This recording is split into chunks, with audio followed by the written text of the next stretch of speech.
Karena ibu itu kan madrasah pertama dari anak-anaknya. Iya. Ibu yang di rumah saja itu justru tanggung jawabnya besar, karena meskipun seperti Ibu Diah pendidikannya kan tinggi ya, banyak sekali orang pendidikan tinggi, tapi ibu-ibu itu tetap di rumah. Nanti ada orang bilang, kenapa sih sekolah tinggi-tinggi kok di rumah? Gitu. Loh, emangnya anak enggak penting ya? Daripada aku ngajar anaknya orang lain kan lebih baik ngajar anakku sendiri. Betul. Jadi pendidikan harusnya tinggi, muncul itu ya. Iya, pendidikan tinggi itu digunakan pertama kali untuk anak dan keluarganya sendiri. Pertama kali.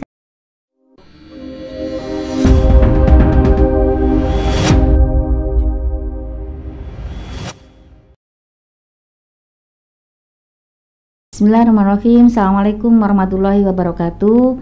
Jumpa lagi kita dalam acara Podcastnya PKS Jawa Timur.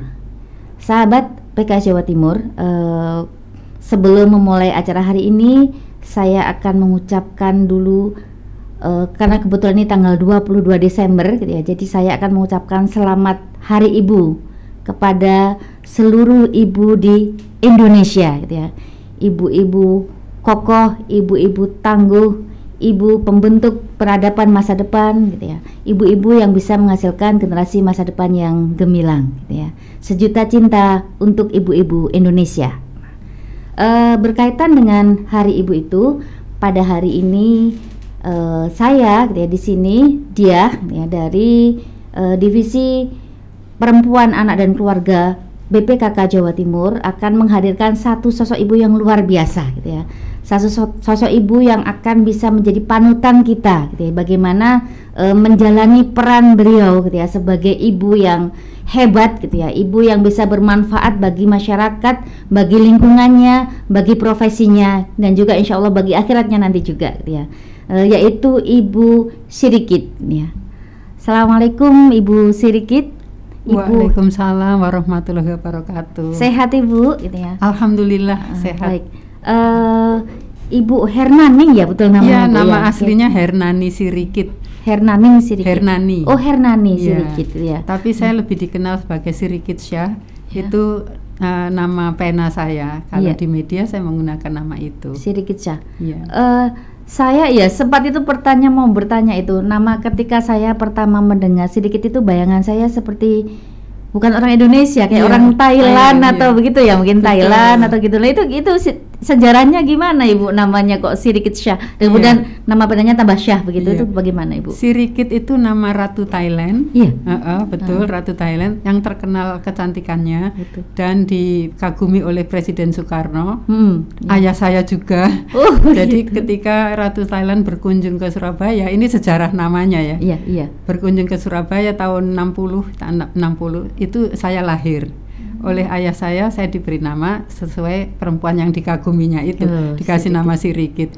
Nah, sampai biasanya kan orang Jawa atau orang Indonesia kalau kasih nama itu ada maknanya ya. Betul, iya. Semacam doa gitu ya. Iya. Nah, saya baru umur 28 tahun saya baru tahu artinya Sirikit itu. Saya bergaul dengan wartawan-wartawan Thailand, saya tanya, dia yang tanya, Sirikit kamu kok pakai nama itu? Di negaraku nggak boleh loh rakyat biasa pakai nama itu. Iya, karena nama ratunya gitu ya. Itu artinya apa sih? Ternyata artinya kemasyhuran dan kekayaan. Subhanallah, gitu ya, luar biasa. Ayahku mendoakan aku supaya masyhur dan kaya. Amin. Amin. Ya, luar biasa sekali. Itu sejarah namanya. Iya. Padahal aslinya dari mana Bu? Tidak ada unsur-unsur Thailandnya begitu dari keturunan? Ayah Madiun. Madiun. Ibu Kediri. Asli Jawa Timur berarti. Saya lahir Surabaya. Baik. Saya tinggal di belakangnya Grand City, Jalan Melati, persis mepet. Aslinya di situ. Dari situ sampai lulus SD. Iya. Baik, Ibu Sirikit gitu ya. Jadi kalau saya membaca biodata Ibu ya, jadi banyak beraktivitasnya itu kaitannya dengan kewartawanan, kepenulisan begitu ya. Sebenarnya jadi pertanyaan bagi saya juga Bu, usia Ibu sekarang 61 gitu ya. Nah, itu pada masanya mungkin ya Ibu kan untuk menjadi penulis atau pilihan profesi menjadi penulis atau wartawan itu kan termasuk yang masih jarang gitu Ibu ya. Betul. Nah, itu kira-kira apa yang melatar belakangi Ibu kok tiba-tiba atau memilih itu menjadi jalan hidup Bu Sirikit iya. begitu? Iya. Saya menulis sejak saya SD. Jadi ketika di SD itu saya selalu punya buku tulis gini, saya tulisi dengan puisi, cerpen, humor, terus komik-komik gitu. Lalu buku itu beredar di kalangan teman-teman. Itu gitu. mungkin inspirasi dari ayah atau ibu Bu Sirikit atau bagaimana? Tidak ada. Oh, tidak ada. Tidak ya? ada. Jadi ayah ibu itu bukan golongan pembaca. Di rumah saya tidak ada buku. Tidak ada buku. Jadi saya juga tidak tahu dari mana ya gitu. Kadang-kadang kakak saya mungkin pinjam buku temannya, saya ikut baca seperti itu. Nah, itu sampai SMA teman saya selalu ingat kalau reuni diingatkan, "Kit, novelmu ndi?" Jadi saya punya novel dalam bentuk tulisan tangan itu, ya, terus dikelilingkan gitu, dibaca gantian. Kemudian saya merasa ini pilihan saya ketika saya mahasiswa. Jadi cerpen saya sudah dimuat di media, di koran Surabaya Post, di memorandum seperti itu. Kemudian bergaul dengan teman-teman seniman juga di Bengkel Muda Surabaya itu. Waktu SMA, saya sudah sejak SMA di Bengkel Muda Surabaya.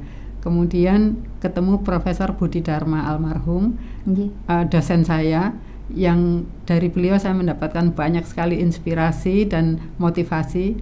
Di situ saya menentukan pilihan jalan hidup saya, menulis melalui wartawan maupun menulis fiksi. Gitu. Tapi tidak malahkan ada di IKIP ya, bukan menjadi guru begitu ya Bu ya? Iya, pilihannya. Seharusnya saya cita-cita saya memang jadi guru, makanya masuk IKIP, nggak masuk UNER atau ITS. Saya masuk IKIP pingin jadi guru, tapi begitu lulus kebetulan rektornya Profesor Budi Dharma juga yang sangat dekat hubungannya dengan saya. Beliau melamar saya, Sirikit masuk di IKIP ya jadi dosen gitu. Saya nggak berani Pak. Kenapa? Saya masih muda, nanti usianya setara dengan mahasiswanya. Setara dengan mahasiswa. Saya nggak pede gitu. Terus Sirikit sekarang bekerja di mana? Saya jadi wartawan aja Pak. Menurut saya wartawan kan lebih rileks. Tanggung jawabnya tidak terlalu besar seperti guru. Dosen kan gimana gitu ya. Jadi saya nggak berani. Tapi setelah kemudian mungkin 20 tahun kemudian saya jadi dosen. Akhirnya mengajar cita-citanya ya tercapai akhirnya. Tercapai juga. Setelah 20 tahunan jadi wartawan itu. Baik. Dari pengalaman Ibu ya, dari mungkin di berbagai media begitu ya, pernah di TV juga begitu ya, pernah di TV dia sudah jatuh bangunnya mengalami lah mungkin pernah di luar negeri juga, pernah di luar negeri juga luar biasa juga, pernah sekolah juga pernah di luar negeri Bu ya, S2-nya di luar negeri ya. Baik, luar biasa sekali gitu ya. Nah, bagaimana menurut pendapat Ibu terkait dengan media saat ini gitu ya?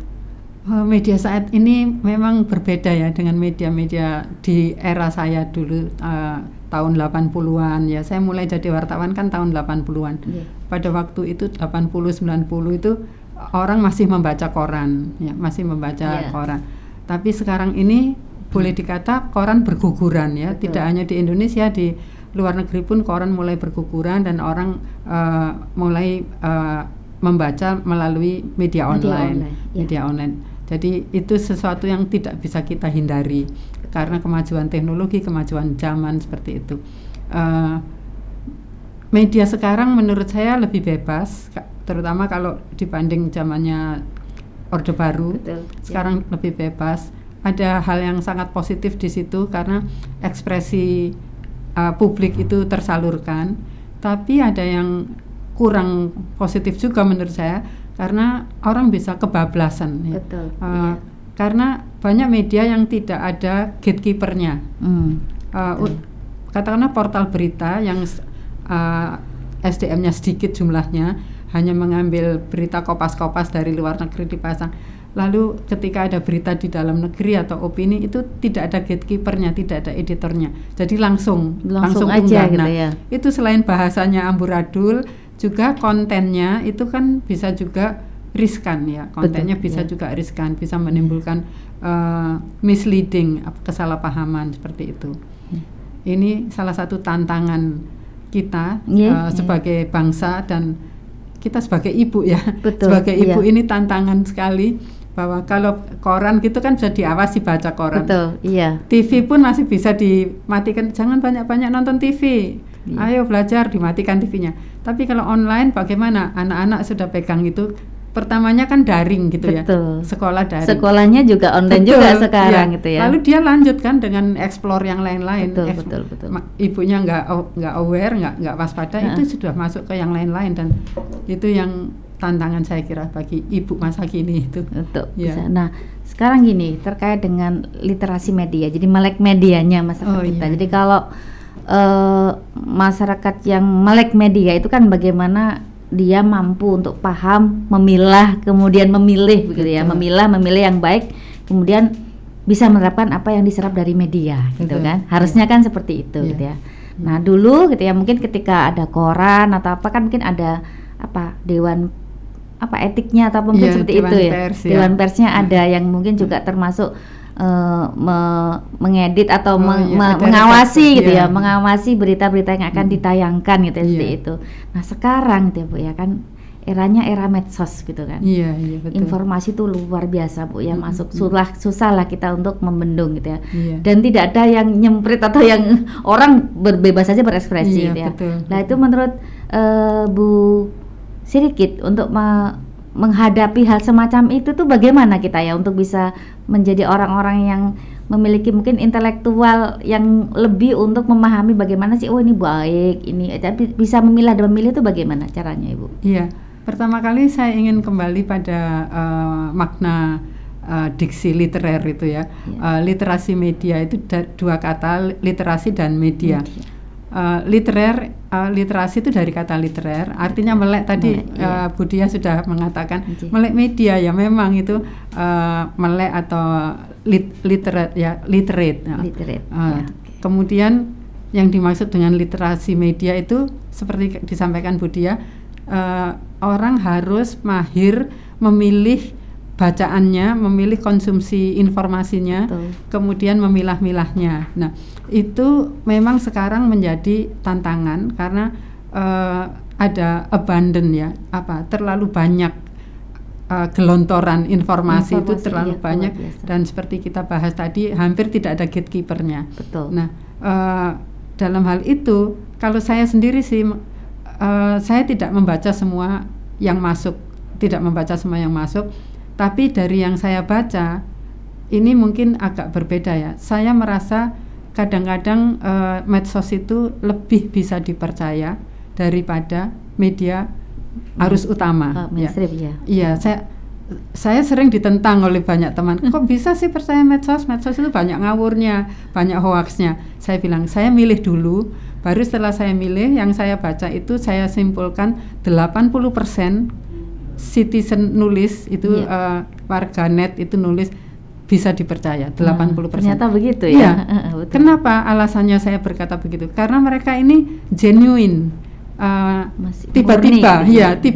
Tiba-tiba ada peristiwa dipotret lalu diunggah, kan itu sangat real ya. Tiba-tiba dia tidak ada kepentingan, tidak ada agenda setting, tidak ada titipan pesan. Jadi dia mengedarkan berita-berita. Katakanlah misalnya Bapak Presiden berkunjung lalu ternyata ada orang nangis-nangis. Itu kalau di media arus utama kan nggak bisa dimuat, yang orang marah-marah, Pak tanah saya belum dibayar nih, tanah saya dipotong ya. Kalau di media arus utama nggak ada, tapi kalau di medsos muncul lah itu. Jadi saya punya argumen, reason bahwa 80% dari informasi warganet yang saya baca itu saya percaya, 20% ya saya nggak percaya. Tapi itu setelah saya pilah juga, kan nggak semuanya saya baca. Too much ya, too many gitu, nggak semuanya saya baca.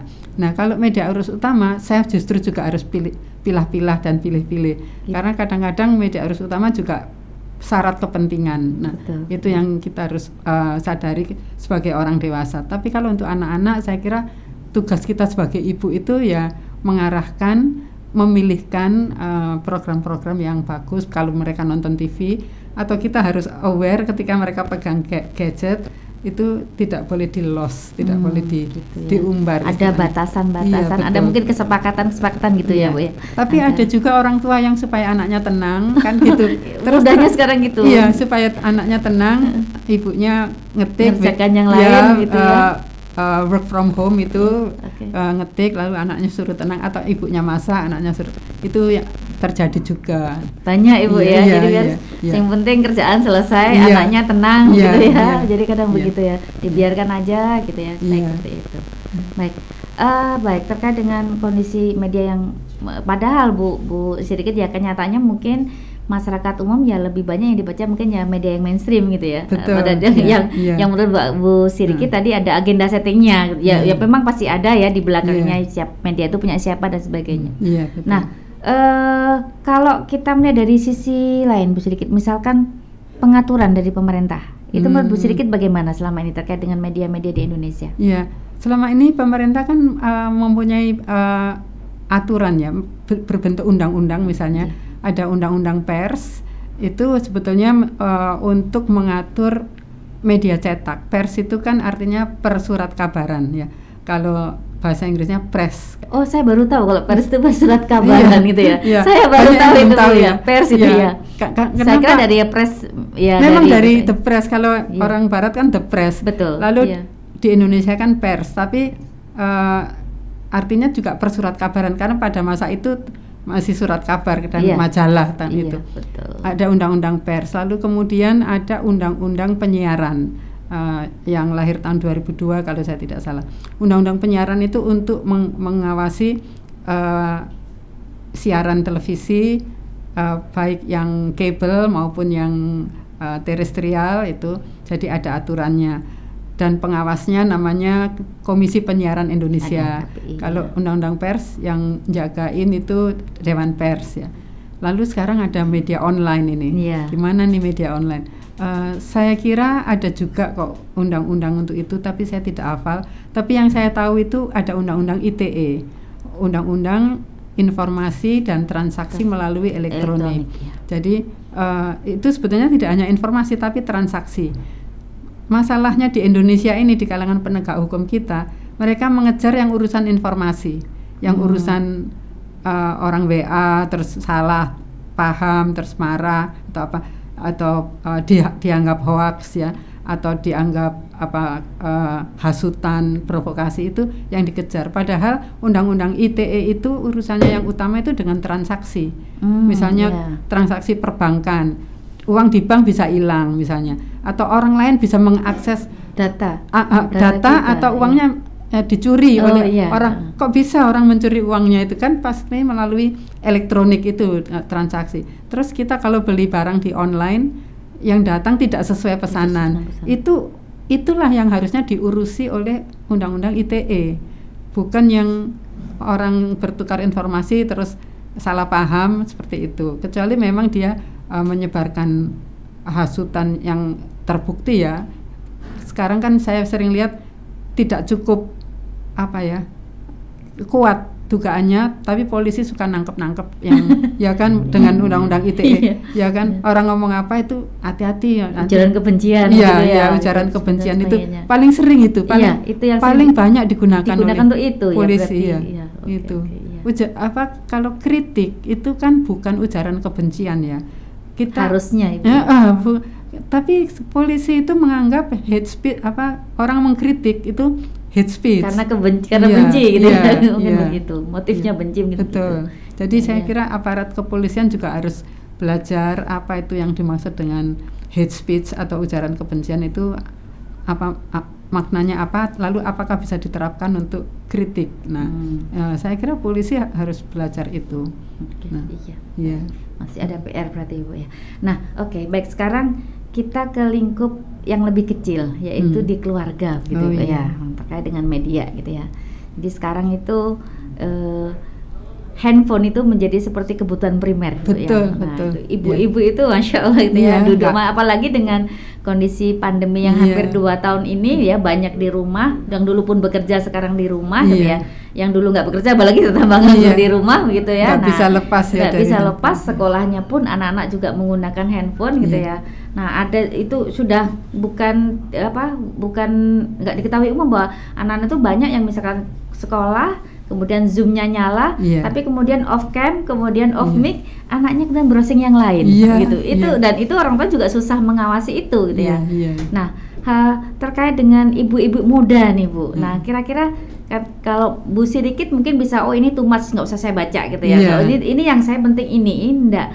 Nah, untuk ibu muda itu membentenginya gimana ya Bu ya, biar dia juga tahu kondisi terkini gitu ya, tapi kemudian juga nggak sampai mengabaikan yang lain, anaknya diabaikan, mungkin suaminya sampai diabaikan gitu ya, sampai itu karena keasikan gitu ya, mungkin dianggap dunia yang mengasyikkan gitu ya, dunia yang sebenarnya nggak ada tapi kayak seolah-olah ada. Nah itu bagaimana untuk mungkin ada pesan imaginary gitu ya bagi ibu-ibu muda terutama. Saya mengamati banyak ibu-ibu muda yang sedang gandrung sama segala sesuatu yang berbau Korea ya kan, itu mungkin remaja juga terutama ibu tua juga yang sempat juga ibu-ibu ya, artinya usia 45 ke atas itu ternyata juga masih penggemar drakor, itu juga masih banyak. Nah begitu.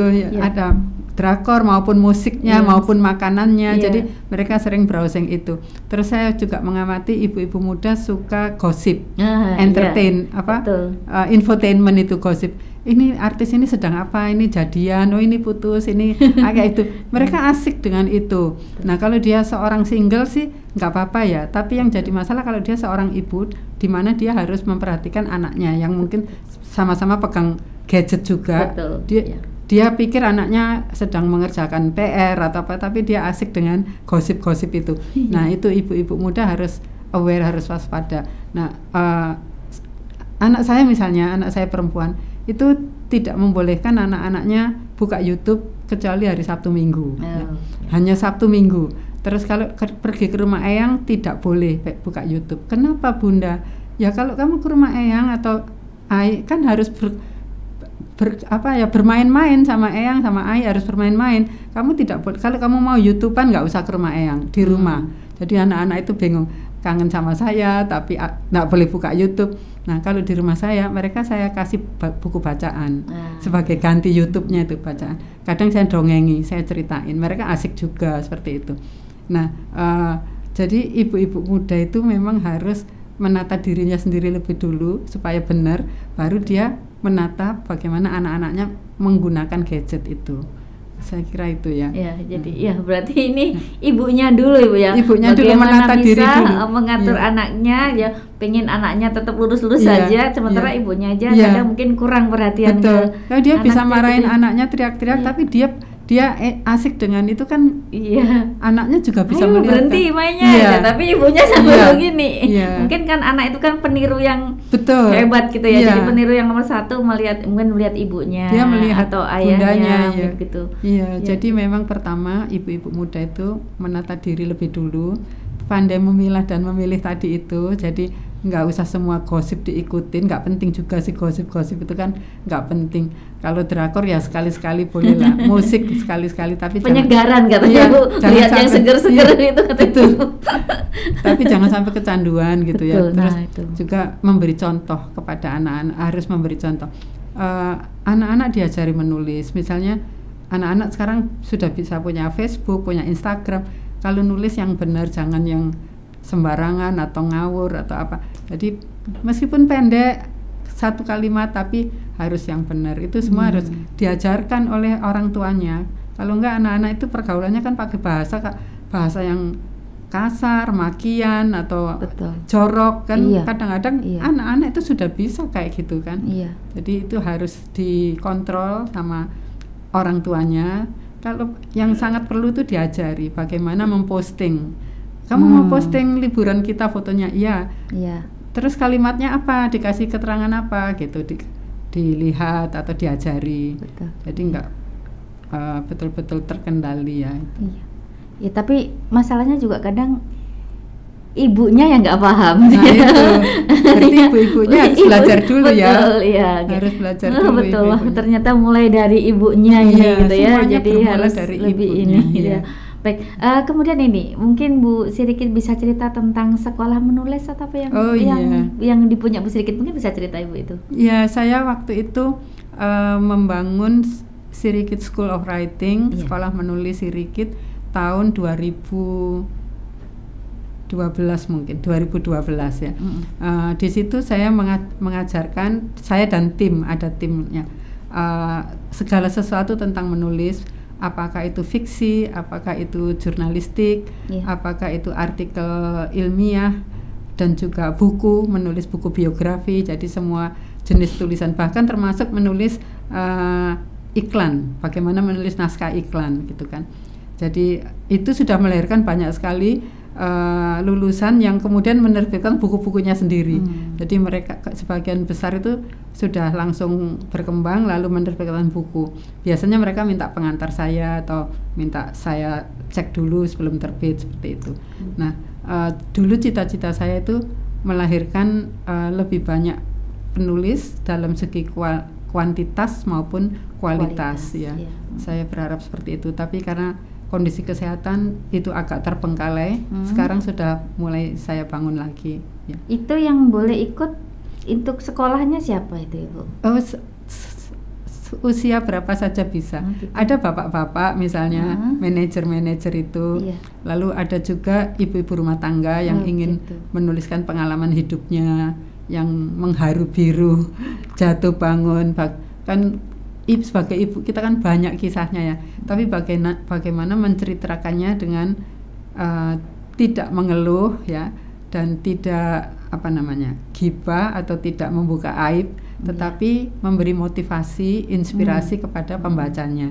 Jadi kalau kita mengalami sesuatu yang tidak enak, kita tulis, tapi harus ruhnya itu harus ada solusi, lalu ada motivasi, kita bisa bertahan kok meskipun kayak gini, seperti itu juga saya ajarkan. Wah, menarik ya. Jadi wah ini kayaknya cocok nih untuk ibu-ibu untuk jadi saya tidak hanya sekolah menulis biar tulisannya juga bernas begitu ya. Termasuk menulis di Facebook loh, postingan itu jangan sekedar gitu loh, maksud saya jangan sekedar tulislah pengalaman hidupmu satu hari atau seminggu atau sebulan ini dengan tulisan yang baik gitu. Jadi saya tidak hanya mengajarkan teknik menulisnya, tapi message kontennya itu positif, harus sesuatu yang menimbulkan positivisme di kalangan pembacanya gitu, motivasi. Saya itu nulis tentang kanker tuh banyak.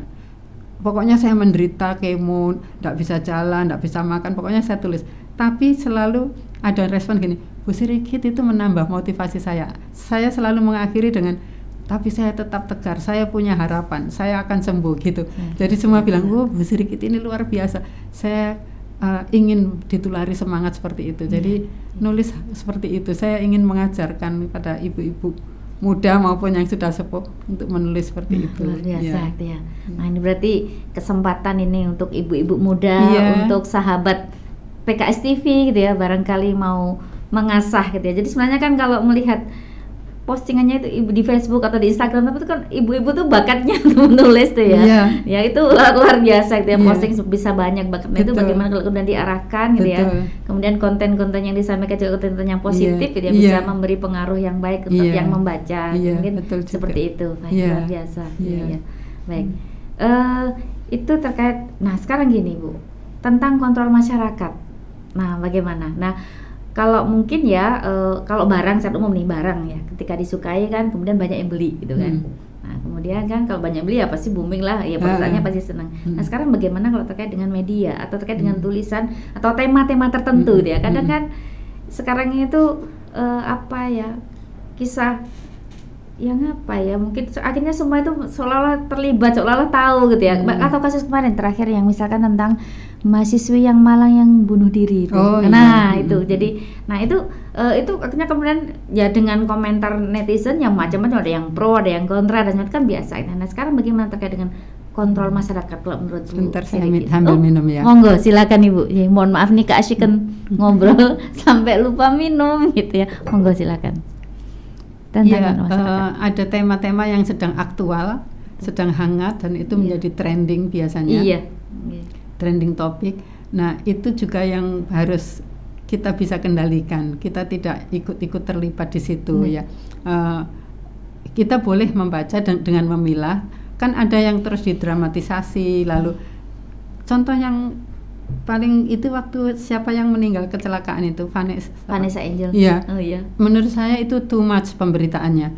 Bahkan masuk ke media mainstream, media arus utama yang seharusnya memberikan informasi yang bermanfaat bagi rakyat, misalnya informasi sosial politik, ada apa gitu. Tapi terus didominasi oleh berita itu. Dan masalahnya disukai oleh masyarakat. Iya, masalahnya itu. Masyarakatnya nah, berarti masyarakatnya kan harus dididik juga. Betul, ya. Iya. Masyarakat harus mikir gini loh. Apa kepentinganku dengan kematiannya artis itu, atau apa kepentinganku dengan ya kita berempati sama mahasiswi yang bunuh diri itu. Kita berempati, tapi nggak usah terlalu larut ke dalamnya. Jadi harus bisa membatasi dirilah masyarakat. Pertanyaannya nanti kan gini, masyarakat itu terus yang mendidik siapa, ya kan? Betul, masyarakat itu yang mendidik siapa? Baca media juga sudah tidak ada nilai edukatifnya. Betul. Mungkin ya di klaster-klaster kecil seperti level kelurahan, atau kan ada ibu-ibu PKK itu, RW, lalu RT, kan ada PKK, ada remaja masjid, ada Karang Taruna. Mungkin dari klaster-klaster kecil itu harus diberikan pelatihan seperti itu, pelatihan pemahaman tentang media, melek media, bisa memilih dan memilah informasi secara bijaksana. Betul. Itu saya kira harus digaungkan. Dari situ saya kira klaster kecil, supaya kan nanti membesar, maksudnya semua kelurahan di Surabaya atau di Jawa Timur sudah terdidik dengan melek media itu, bertanggung jawab dalam mengkonsumsi informasi. Itu saya kira salah satu solusi. Kerjasama kali Ibu antara pemerintah juga. Betul. Itu kemudian Jadi, masyarakat itu juga betul. mungkin yang sadar itu membantu pemerintah gitu, agar partai politik seperti PKS misalnya ya, partai politik seperti PKS bisa mengajukan program itu. Itu kan program yang membumi langsung berkaitan dengan rakyat kan.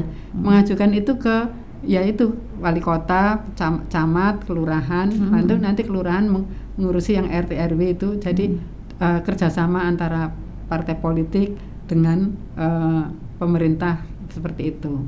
Atau kemudian dengan menggandeng lembaga pendidikannya, misalnya sekolah menulis misalnya, atau fakultas ilmu budaya di UNER kan ada fakultas ilmu budaya, dosen-dosennya bisa diminta dilibatkan untuk itu gitu ya. Dari UNESA juga ada. Jadi menggandeng beberapa itu, bersinergi. Kita harus sama-sama niat bersinergi untuk mendidik masyarakatnya ini. Betul ya, agar mereka jadi lebih melek media dan lebih bijak di dalam menggunakan media, mungkin seperti itu. Selama ini kan belum ada kayak gitu, jadi mereka asik aja ngikuti terus sharing ya kan, belum tentu benar di share semuanya. Lu salah ternyata ya kan. Kayak gitu, karena mereka nggak pernah dapat pemahaman. Iya, gampang banget itu share ya. Bahkan kadang tuh akhirnya kita sadar, kemarin tuh ada kejadian lucu Bu, ini bukan lucu sih, gimana ya, jadi ada yang nge-share meninggal. Memang kan timeline tuh terakhir ini banyak innalillahi wa inna ilaihi raji'un gitu ya, gitu. Akhirnya kemudian ada yang nge-share ya, teman dekat gitu ya, jadi meninggal gitu ya. Langsung komentarnya tuh banyak, dan itu akhirnya di-share kemana-mana, tapi ternyata tuh meninggalnya sudah setahun yang lalu. jadi sudah kadang heboh tanggapannya di beberapa grup macam-macam gitu ya. Ternyata tuh ternyata salah tuh. Ketika ada yang ngecek, loh itu tanggalnya sudah 1 tahun yang lalu. Jadi komennya baru sekarang gitu. Jadi terlalu semangat untuk itu ya. Itu masyarakat itu sekarang ini terlalu reaktif ya, cepat, responsif, reaktif, lalu mudah men-share karena memang dimudahkan oleh teknologi ya. Tinggal satu klik sudah ke banyak WA grup ya kan. Nah, itu loh yang tadi kita missing yang tidak ada, yaitu edukasi kepada masyarakat bagaimana menghadapi masyarakat 4.0 menuju 5.0 ya. Tidak dapat dihindari bahwa semua akan pegang ini. Tidak dapat dihindari. Seperti zaman dulu orang pegang sabak. Pernah ngalami sabak ya? Cerita dari ibu saya, kalau saya tidak tahu. Dulu megang sabak, dulu saya kan selalu pegang ini. Nah sekarang enggak, sekarang ini tak bisa dihindari. Nah itu harus diiringi dengan edukasi bagaimana pemanfaatannya supaya tidak disalahgunakan. Iya, baik. Memang ya kalau teknologi itu kan dua sisi gitu ya. Di satu sisi ya ada sisi baiknya, sisi positifnya, tapi kalau kita tidak menggunakannya dengan pas, dengan porsi yang sesungguhnya, malah juga ada sisi negatifnya juga. Termasuk di sini ya teknologi dan katanya dengan media mungkin seperti itu gitu ya. Baik. Mungkin yang terakhir Bu sedikit ya. Jadi apa sih kira-kira harapan atau mungkin pesan Bu sedikit gitu ya kepada keluarga Indonesia gitu ya, kepada ibu terutama kan biasanya ibu itu besar gitu ya perannya untuk bagaimana dia ditiru anak-anaknya, dilihat oleh anak-anaknya begitu kan. Nah jadi kira-kira apa pesan ibu atau harapan ibu kepada keluarga-keluarga Indonesia gitu ya, kepada ibu-ibu gitu ya, agar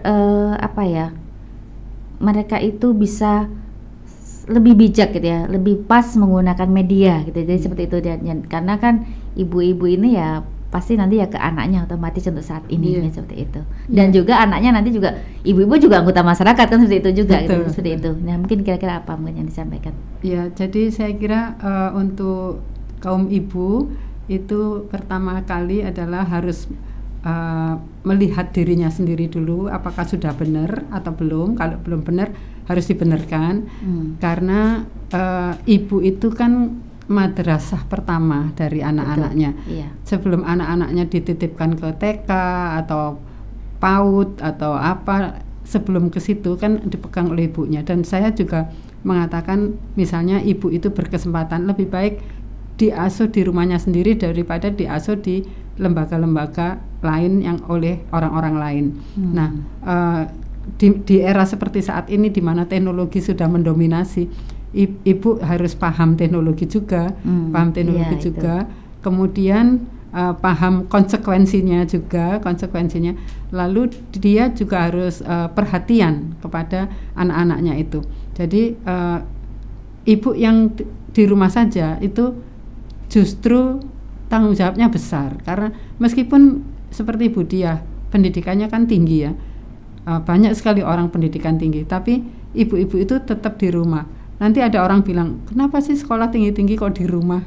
Loh, emangnya anak enggak penting ya? Daripada aku ngajar anaknya orang lain kan lebih baik ngajar anakku sendiri. Betul. Jadi pendidikan harusnya tinggi, muncul itu ya. Iya, pendidikan tinggi itu digunakan pertama kali untuk anak dan keluarganya sendiri. Pertama kali. Kalau ada sisa waktu, baru dia bisa mendidik anak-anak tetangga atau di sekolah sebagai guru atau apa. Tapi yang penting adalah anak-anaknya jangan sampai tidak tertangani. Nah, saya kira itu para ibu di era teknologi sekarang ini harus memperbaiki dirinya sendiri lebih dulu sebelum meneriakin anak-anaknya, karena dia adalah contoh ya, ibu adalah teladan yang akan dipanut oleh anak-anaknya. Betul ya. Baik, terima kasih. Aduh, ini saya jadi ini nih untuk saya deh ini kayaknya nasihatnya sedikit ya. Jadi mungkin saya juga kadang karena capek, saya juga kebetulan juga kerja juga sedikitnya. Jadi kadang perempuan juga bekerja bekerja juga. Nah, kadang juga sudah capek kadang di rumah ya, di kantor juga kadang ada masalah atau apa itu di rumah. Aduh. Nah, anak juga apalagi sekarang sekolah di rumah itu terus terang kalau bagi lebih saya pribadi lebih berat ya. Kan itu beban yang dulu dititipkan di sekolah guru, ya, dan tanda kutip nitip gitu ya. Lah ternyata sekarang kan berpindah ke rumah gitu kan. Sementara juga berat mungkin untuk ibu-ibu yang bekerja itu juga tidak bisa mendampingi terus gitu ya. Kalau mungkin di rumah sebenarnya lebih secara teori gitu ya, secara prakteknya juga harusnya itu juga lebih bisa ngawasi ya Bu ya, dampingin anaknya lah. Kalau yang kerja gitu kan, itu sampai betul Bu di grup orang tua itu, jadi kita tuh ada grup gitu ya, grup yang ada gurunya dan grup yang tidak ada gurunya. Jadi kita kayak hidden gitu ya, yang nggak ada gurunya, jadi usaha dikeluarkan begitu ya. Nah gitu, jadi ada yang curhat gitu. Jadi bagaimana ketika ya namanya anak saya kebetulan kelas 4 SD Bu, yang paling kecil ya, masih perlu diawasi sangat intens ya kalau usia kelas 4 SD itu. Jadi banyak yang mengeluh, jadi aduh tugasku kok numpuk, anakku tak checklist ternyata tugasnya banyak yang belum dikerjakan. Sementara ketika ibunya pulang dari kantor pengennya sih anaknya segera ngerjakan itu gitu kan ya. Anaknya lagi nggak mood gitu itu kan, jadi anaknya masih sebentar ini itu ya. Jadi numpuk ya, betul, PR-nya numpuk. Akhirnya kadang akhir pekan diisi untuk kerjakan itu. Lah, maksudnya ibunya memanfaatkan akhir pekan, tapi kan anaknya belum tentu mau pas akhir pekan itu. Nanti gurunya WA ke orang tuanya, Bunda tugasnya belum. Nah itu ibunya kan jadi tambah buru-buru gitu kan. Jadi ya memang agak berat. Betul tantangan ya. Betul, kalau bagi saya pribadi ya mungkin itu juga dialami oleh ibu-ibu di luar sana yang kebetulan juga bekerja gitu ya. Nah jadi ya perlu effort lebih kali Ibu ya, Iya. kalau untuk yang Ibu Iya. bekerja juga gitu ya. Jadi Iya, betul. dan memang mengasyikan loh Bu kalau pegang ini tuh. Saya tuh kadang nggak ngerti anak saya tuh game apa. Kan sekarang katanya bukan ada lagi namanya bukan dunia maya lagi, metaverse gitu. Oh, Pernah iya. dengar Ibu? Iya, pernah dengar. Nah, iya. jadi kayak punya dunia sendiri, dia memilih Betul.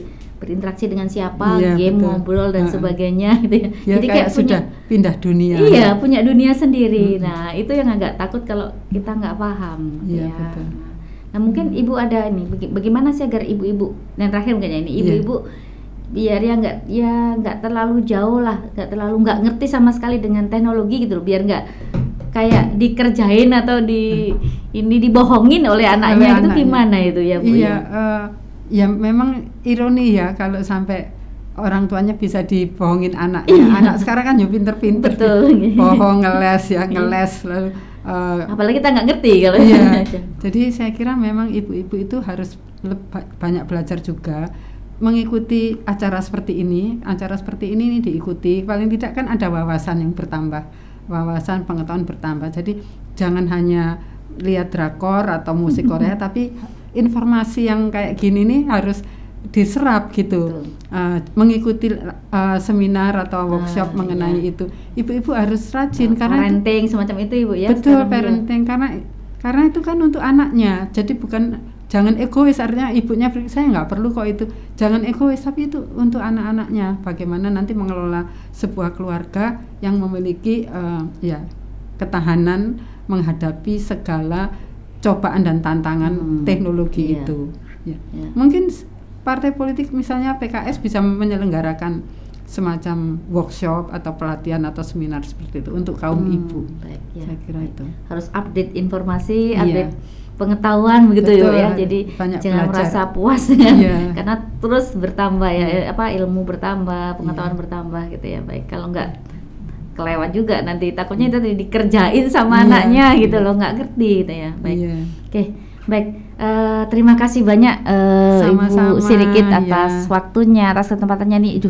Saya ini bahagia sekali nih. Selama ini saya hanya tahu nama. Atau browsing aja, Iya. tahu profil fotonya saja. Iya. Saya bahagia sekali bisa ketemu langsung Bu Sirikit. Sama-sama, Saya juga dulu senang. walaupun akuntansi, tapi sebenarnya saya dulu sempat punya cita-cita pengen jadi wartawan. Oh. Tapi nggak kelakon Ibu. Nggak kelakon, nggak Iya. tahu kenapa dulu ya. Pokoknya tidak sempat ikut pelatihan jurnalis, dan sebenarnya saya dulu juga suka gitu ya. Tapi sekarang sudah jadi wartawan. Wartawanan ya, baik. Oke, terima kasih waktunya Ibu. Sama-sama. Semoga tetap sehat gitu ya, Amin, tetap amin, bisa amin. beraktivitas gitu ya hingga akhir gitu ya Bu ya. Jadi kita tetap berguna gitu ya.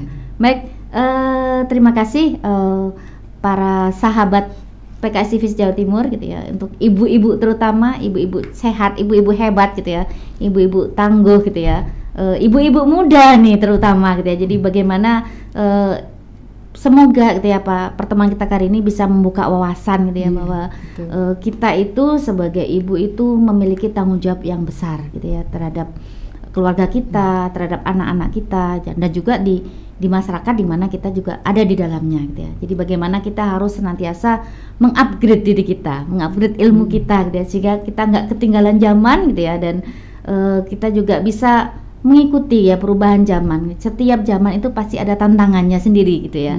Dan bagaimana kita tetap bisa bertahan gitu. Dan sebenarnya kalau bisa jangan hanya bertahan, tetapi bagaimana bisa mempengaruhi gitu ya, membawa positif, efek positif, membawa manfaat positif kepada masyarakat di mana kita berada gitu ya. Sekali lagi selamat Hari Ibu, sejuta cinta untuk seluruh ibu di Indonesia. Terima kasih. Assalamualaikum warahmatullahi wabarakatuh. Terima kasih Bu.